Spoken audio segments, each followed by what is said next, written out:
Passed down to you by Cuauhtémoc, eagle warrior of Tenochtitlan. An omen appeared above the forest, the shape of an ear of corn, but blazing like daybreak. It seemed to bleed fire, drop by drop, like a wound in the sky. I am a warrior, not a priest, and knew not what to make of such a sign. I consulted with the seers and magicians to see if another great war was coming. But they answered only in riddles. The gods want more sacrifice was their answer. That was always their answer.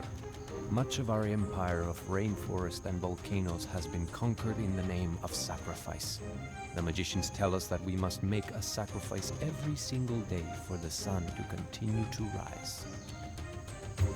It took the relay teams 2 full days to carry my message the 200 miles to our city of Tenochtitlan. After 2 more days, my uncle Montezuma, Emperor of the Aztecs, sent his reply. Montezuma's priest foretold that the god Quetzalcoatl might soon return from his long exile. How else to explain the omen? Montezuma ordered my warriors to increase their efforts to consolidate the rainforest between our land and those of our enemies. We must establish control over 4 shrines that are sacred to Quetzalcoatl, the feathered serpent. Because the Aztec Empire is mighty and constantly expands, we have made many enemies. We must defend these shrines from our enemies in order to prepare for Quetzalcoatl's eventual return. When my warriors had captured the shrines and defeated the Xochimilcan and Tlatelolco, we made the long journey back to Tenochtitlan, laden with gifts for Emperor Montezuma, jade, feathers, and of course, prisoners. The sheer vastness of our city on the lake seems staggering after having been in the rainforest for so many days. Emperor Montezuma lives in the most sumptuous rooms of the palace with his wives and concubines. While we spoke, he drank frothing chocolate from a golden cup. Musicians played their drums and flutes, and masked women danced. When my uncle Montezuma first ascended the Great Pyramid many years ago to become emperor, there was a great celebration. Yet now, some question his leadership. He sometimes makes decisions slowly, and rarely does he lead the warriors into combat. Montezuma's priest informed us that Quetzalcoatl, the feathered serpent, would soon return to Tenochtitlan to reclaim his kingdom. Since I had helped prepare for his coming, I was given a new obsidian macana and promoted to the rank of jaguar warrior. There was more feasting and dancing that night. The air was heavy with perfume. However, I noticed as I walked down the steps of the Emperor's palace that the omen still hung heavily over the lake, spraying sparks over the midnight sky. So says Cuauhtémoc, jaguar warrior of Tenochtitlan.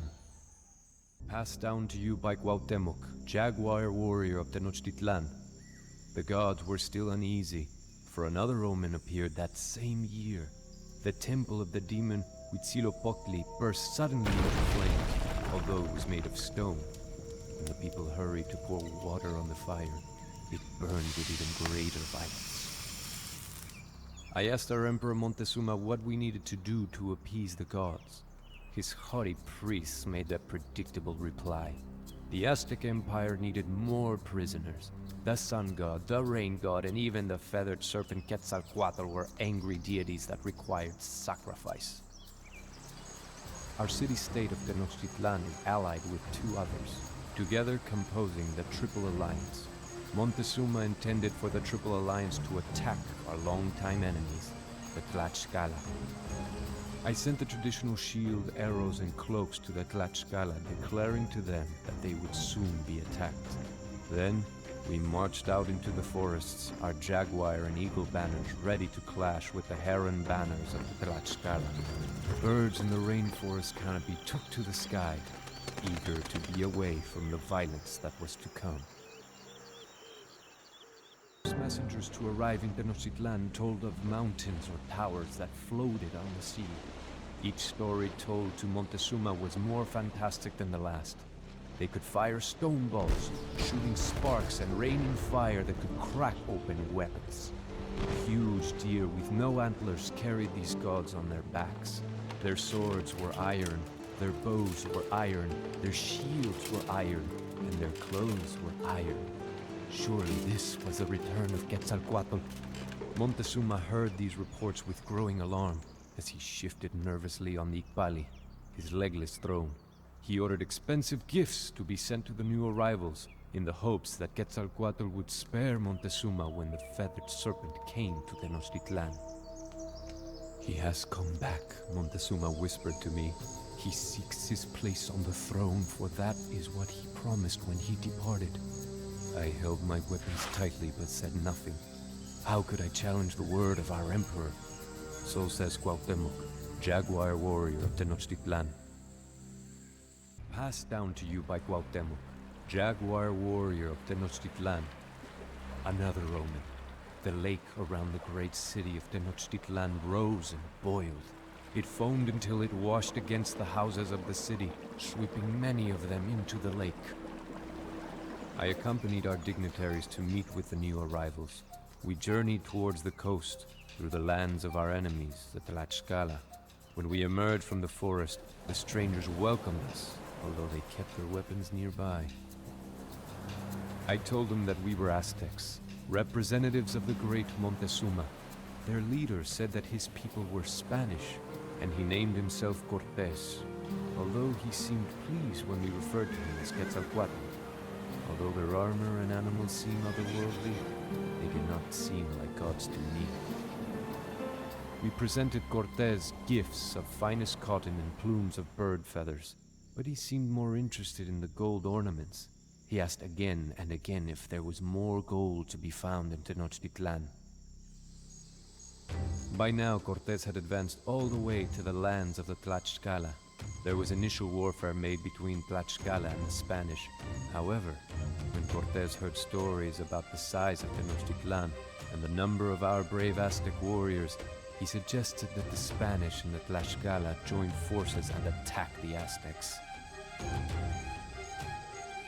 Although the Aztec warriors fought well that day, my men were frightened by the beasts that the Spanish rode into combat, and by the noise of their exploding weapons. Although we had survived the attack, I thought it best to withdraw towards Tenochtitlan and share with Emperor Montezuma all that we had learned. I don't know if my uncle Montezuma was being cowardly or merely trying to preserve us from the wrath of the gods, but he sent more gifts to Cortés along with an invitation to visit our great city as his personal guest. I was there when Montezuma met Cortés on one of the causeways leading into our great city. The Spanish had evidently never seen anything like Tenochtitlan, and they stared in wonder at the brightly colored markets and pyramids rising out of a man-made island in the middle of the gigantic lake Texcoco. Some of the Spanish soldiers asked whether it was all a dream, the first glimpse of things never heard, seen, or dreamed before. Montezuma led Cortés to the top of the Great Pyramid, where he pointed out the various canals and neighborhoods of the city. But Cortés was mostly interested in gold ornaments, and helped himself to any which he encountered.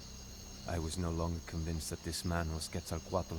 So says Cuauhtémoc, jaguar warrior of Tenochtitlan. Passed down to you by Cuauhtémoc, prisoner of Tenochtitlan. The next omen we did not see, but heard. The voice of a weeping woman who cried in the night that she could not hide her children. Indecision plagued Emperor Montezuma. Was this man Quetzalcoatl, or was he just a man? As the emperor brooded, the citizens grew restless. Cortés kept a close watch on the emperor, and soon Montezuma became a prisoner in his own palace. Thus did the Spanish take Tenochtitlan without a siege. The Spanish collected all of the gold they could find. They were not interested in our art or ornaments, but merely melted down the gold for the return to Spain. They also outlawed any further sacrifice to the gods. When the priests protested, they were killed.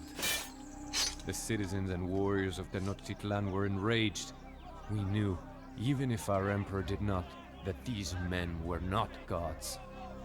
Riots broke out in the marketplace and at the palace, when Montezuma himself appeared on the walls urging the Aztecs to be at peace.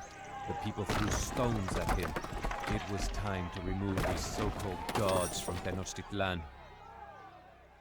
The Spanish called it La Noche Triste, which meant the Night of Sorrows in their language. At first, the Spanish barricaded themselves in our homes and palaces, but we continuously attacked their quarters. With stones, slings, and arrows, we drove the Spanish and Tlaxcalans through the streets of Tenochtitlan and across the 3 bridges and over the walls into Lake Texcoco. Thousands died. Those Spanish that were not killed by macanas or javelins were drowned by the weight of the treasure they refused to leave behind. Tenochtitlan lay in ruin, but the city was ours again. Many brave Aztec warriors died that night as well, including noble Montezuma. The Spanish claimed that our own people had killed him with thrown stones. Thus, it was a night of sorrows for us as well. So says Cuauhtémoc, defender of Tenochtitlan. Passed down to you by Cuauhtémoc, Emperor of Tenochtitlan. The death of Montezuma only served to further inflame the fury of my people. I plan to lead the attack personally against the Spanish. That is as it should be, Cuauhtémoc, the priests told me, for you are now our emperor. I took my place on the Icpali throne, and the headdress of the emperor was placed upon my head. A crown is never a comfortable thing to wear. Cortés had still not made it far from Tenochtitlan, for the Spanish were weighed down with our stolen gold. As they fled around the shores of the lake, my warriors pursued them in canoes. I sent additional warriors by land, for it was obvious now that Cortés was attempting to flee back to the safety of his allies in Tlaxcala. We caught up with the Spanish on the north side of Lake Texcoco. I hoped that the surviving Spanish on the edge of the lake could see as their captured comrades were dragged up the steps of the Great Pyramid. Perhaps they would then understand why we feared the wrath of the feathered serpent Quetzalcoatl. Perhaps they would know fear as well. With the fighting having subsided, there was much work to be done. Our city had suffered much from the Spanish occupation and the fighting in the streets. The priests set out to repair the temples, for the Spanish had cast down the idols that we had placed there. We began a celebration to give thanks to the gods, and the great plague struck Tenochtitlan.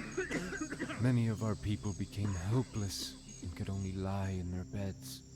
Many others died. We did not know if the gods were still unhappy with us, or if this was some weapon unleashed by the Spanish.